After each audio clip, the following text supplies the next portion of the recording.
Hello दोस्तों, नमस्कार। मेरा नाम अरमान है। मैं समस्तीपुर ज़िला का रहने वाला हूँ। इस समय मैं जन स्वराज अभियान से जुड़ा हूँ। आइए बिहार के किसानों के बारे में प्रशांत किशोर जी से सुनते हैं, उसको और बेहतर कैसे बनाया जाए। बेरोजगारी, पलायन और शिक्षा के बाद तीसरी जो सबसे बड़ी समस्या है वो स्वाभाविक तौर पर किसानों की समस्या है।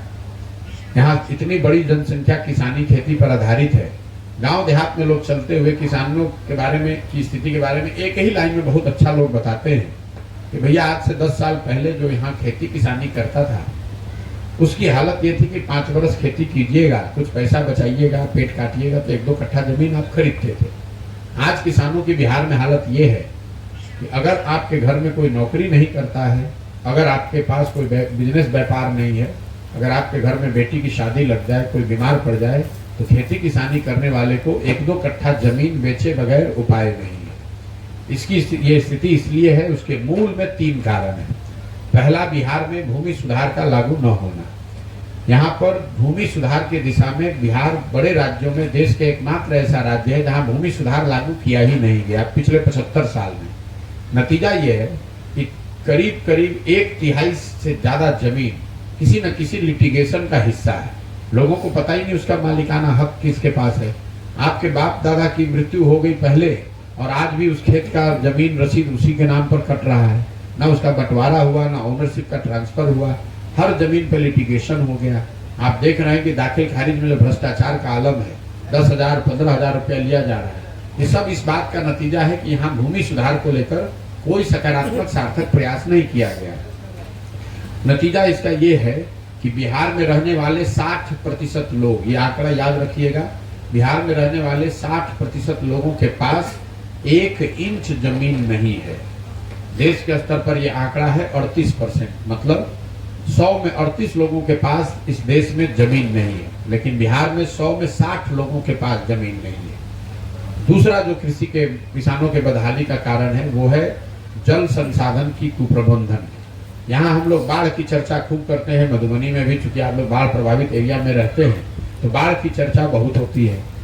यहाँ का जो आंकड़ा है वो आपको बताएगा कि बिहार में 50% कृषि योग्य जमीन बाढ़ से प्रभावित है।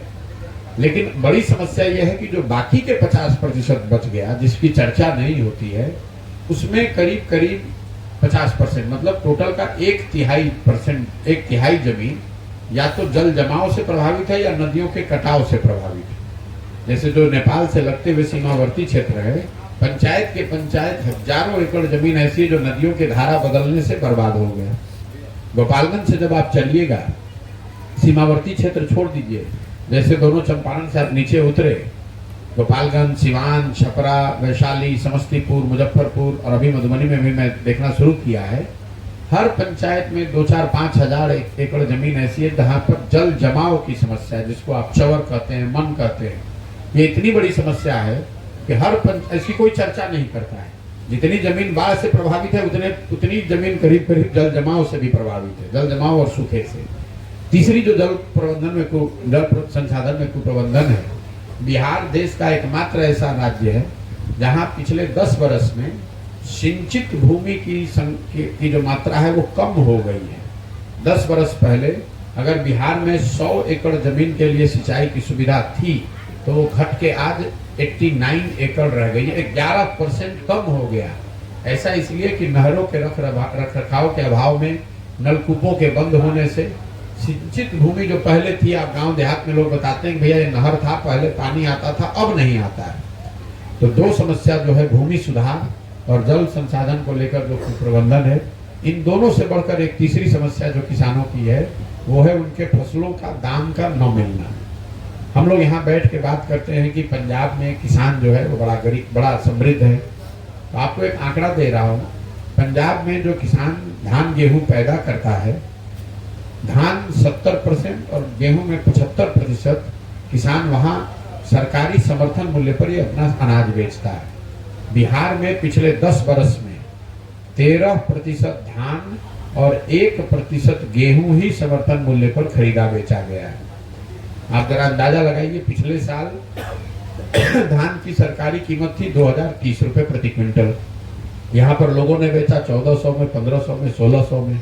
तो अगर आप 30% सस्ते में अपना सामान बेचेंगे तो निश्चित तौर पर आपको नुकसान बहुत होगा।